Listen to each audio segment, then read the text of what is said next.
नमस्कार। SBT news में आपका स्वागत है। पेश है 26 अप्रैल शुक्रवार दोपहर 3:15 राजस्थान की 15 बड़ी खबरें। इस न्यूज बुलेटिन के प्रायोजक हैं विनी केक एंड मोर। आइए सबसे पहले नजर डालते हैं आज की हेडलाइंस पर। 13 राज्यों की 88 सीटों पर वोटिंग, बंगाल भाजपा अध्यक्ष और तृणमूल समर्थकों में झड़प।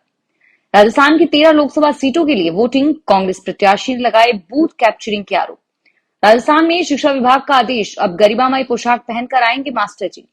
गिरफ्तारी ट्रेनी थानेदार पहुंचे सुप्रीम कोर्ट, एसओजी पर लगाए तथ्य छिपाने के आरोप।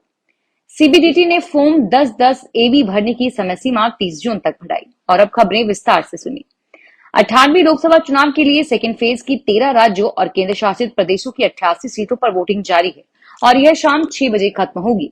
त्रिपुरा में सबसे ज्यादा करीब 36.42% और सबसे कम महाराष्ट्र में 18.83% वोटिंग हुई है। तृणमूल कांग्रेस ने आरोप लगाया है कि बंगाल की 2 सीटों पर बालूरघाट और रायगंज में सेंट्रल फोर्सेस महिलाओं को वोटिंग से रोक रही है। सेकेंड फेज में लोकसभा अध्यक्ष ओम बिरला, 5 केंद्रीय मंत्री और 2 पूर्व सीएम और 3 फिल्मी सितारे मैदान में हैं। इसके अलावा राहुल गांधी, शशि थरूर और हेमा मालिनी की सीट पर भी वोटिंग हो रही है। रिजल्ट 4 जून को आएगा। राजस्थान में आज लोकसभा चुनाव के दूसरे चरण में 13 सीटों के लिए वोटिंग हो रही है और अब तक इन जिलों में 26.84% वोटिंग हुई है। बाड़मेर और बांसवाड़ा सीट पर सबसे ज्यादा मतदान हुआ है। बाड़मेर में 29.58% और बांसवाड़ा में 30.04% वोट पड़े हैं। आज जोधपुर, बाड़मेर, पाली, जालोर, राजसमंद, अजमेर, भीलवाड़ा, बांसवाड़ा, कोटा, झालावाड़ और 12 सीट पर भी वोटिंग चल रही है। बाड़मेर के कई बूथों पर ग्रामीणों ने स्थानीय समस्याओं का समाधान नहीं होने पर वोटिंग का बहिष्कार किया और वहीं एक बुजुर्ग की मौत भी हो गई। उदयपुर में एक दूल्हा पूरी बारात लेकर वोट डालने पहुंच गया। राजस्थान में शिक्षा विभाग के स्कूल तथा कार्यालयों में कार्यरत शैक्षिक और गैर शैक्षिक कार्मिकों तथा अधिकारियों को अब गरिमामय पोशाक में आना होगा। माध्यमिक शिक्षा निर्देशक ने सभी शिक्षकों के विभिन्न कार्यालयों में कार्यरत कार्मिकों को आते समय गरिमामय पोशाक पहनकर आने को कहा है और साथ ही अनुशासन की पालना के निर्देश भी दिए हैं। राजस्थान में पुलिस उप निरीक्षक भर्ती 2021 पेपर लीक मामले में गिरफ्तार पुलिसकर्मियों ने अपनी रिहाई पर रोक के आदेश को सुप्रीम कोर्ट में चुनौती दी है। इस मामले में आज शुक्रवार को सुप्रीम कोर्ट में सुनवाई होगी। इन पुलिसकर्मियों की ओर से सुप्रीम कोर्ट में कहा गया है कि अधीनस्थ न्यायालय के आदेश की पालना में उनके रिलीज ऑर्डर जारी हो चुके हैं। एसओजी ने हाईकोर्ट के सामने तथ्यों को छिपाया। हाईकोर्ट के 15 अप्रैल के आदेश पर रोक लगाई जाए। केंद्रीय प्रत्यक्ष कर बोर्ड ने गुरुवार को आयकर अधिनियम के तहत ट्रस्टों, संस्थाओं और फंडों द्वारा फॉर्म 10A, फॉर्म 10A भी दाखिल करने की समय सीमा 30 जून 2024 तक बढ़ा दी है। ट्रस्ट, संस्थान और फंड फॉर्म 10A भरकर पंजीयन कराते हैं, जबकि फॉर्म 10AB का इस्तेमाल पंजीकरण के लिए रिन्यूअल के लिए किया जाता है। पश्चिमी राजस्थान में आटा सट्टा रिवाज से होने वाले विवाह के कुछ समय बाद वैचारिक मतभेद और अन्य विवादों के चलते बड़ी संख्या में मामले कोर्ट पहुंच रहे हैं। जोधपुर में इसी प्रकार के एक मामले में पारिवारिक न्यायाधीश जोधपुर संख्या 1 मुजफ्फरनगर चौधरी ने पत्नी को 4,000 रुपए मासिक भरण पोषण देने का आदेश दिया।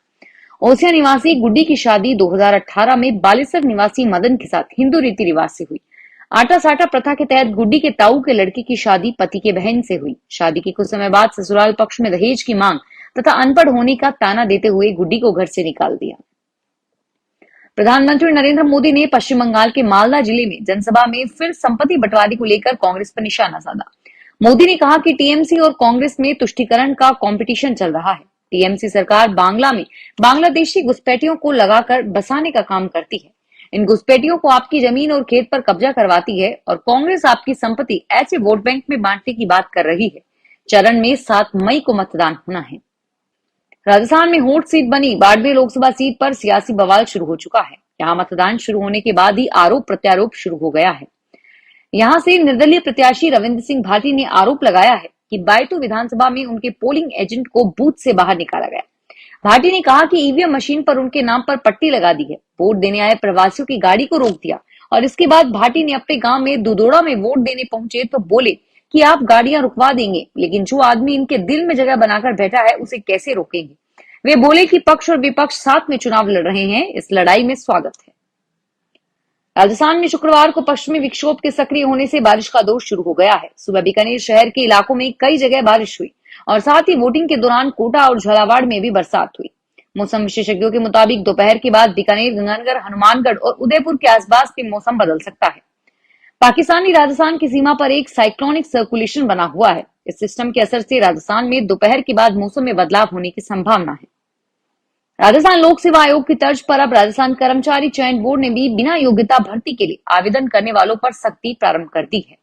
बोर्ड ने वर्तमान में चल रही 10 भर्तियों में शैक्षणिक योग्यता या संबंधित प्रमाण पत्र के बिना आवेदन करने वालों पर एफआईआर दर्ज कराने की तैयारी की है। इससे पहले बोर्ड ने अयोग्य अभ्यर्थियों को आवेदन वापस लेने का मौका दिया है। बोर्ड का कहना है कि भर्ती के लिए उल्लेखित शैक्षणिक योग्यता या संबंधित प्रमाण पत्र नहीं होने के बावजूद भी ऑनलाइन आवेदन कर दिया है या गलत सूचना अंकित कर दी है तो ऐसे आवेदकों को अपना आवेदन वापस लेने का प्रावधान किया गया है। ऐसे आवेदक 26 अप्रैल से 2 मई तक एएसओ पोर्टल पर लॉगिन कर अपना आवेदन वापस ले सकते हैं। अजमेर डिस्कॉम के प्रबंध निदेशक केपी वर्मा ने वीडियो कॉन्फ्रेंसिंग के जरिए वरिष्ठ अधिकारियों की बैठक ली। बैठक के दौरान प्रबंध निदेशक ने कहा कि प्राय यह देखा गया है कि कर्मचारी शटडाउन लेने के लिए टेलीफोन से ही अनुमति लेकर शटडाउन कर लेते हैं। इस प्रक्रिया में सुधार करते हुए अब कर्मचारी परमिट टू वर्क लेते ही शटडाउन करेगा, यानी अब बिना लिखित अनुमति के कर्मचारी शटडाउन नहीं ले सकेगा। कार्य समाप्ति के उपरांत कोई व्यक्ति लाइन पर कार्य नहीं कर रहा है या पूर्ण रूप से सुनिश्चित करने के पश्चात ही परमिट टू वर्क वापस हो सकेगा।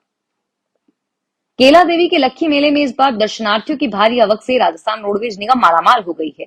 मां के भक्तों को आस्था की राह में सफर कराने से रोडवेज प्रबंधक 6 करोड़ 14 लाख रुपए की कमाई कर चुका है। खास बात यह है कि रोडवेज कैला देवी में मेला में पहली बार आय का आंकड़ा 6 करोड़ रुपए को पार किया है। बीकानेर के जूनागढ़ की खाई में मिले कथित सोने के दोनों बिस्किट जिला प्रशासन ने सीज कर दिए हैं। प्रशासन का दावा है कि दोनों ही बिस्किट ऐतिहासिक महत्व के नहीं हैं और अब इसे एक प्राइवेट कंपनी का नाम लिखा है।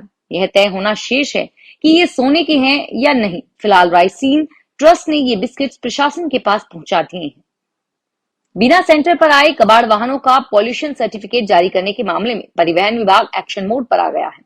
अधिकारियों ने सेंटर पर बिना आए वाहनों की पॉल्यूशन सर्टिफिकेट जारी करने वाले 3 सेंटर्स को निलंबित कर दिया है।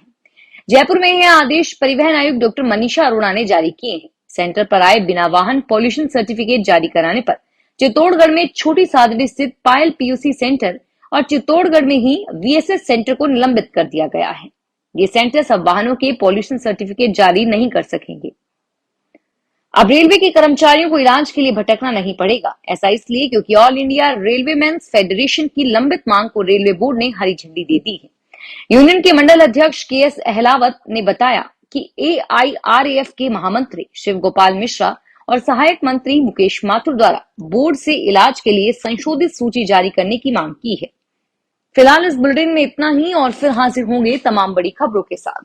अगर आप भी अपने आसपास की छोटी बड़ी और महत्वपूर्ण खबरों से अपडेट रहना चाहते हैं तो सब्सक्राइब कीजिए हमारे चैनल एसपीटी न्यूज को और प्रेस कीजिए बेल आइकन पर।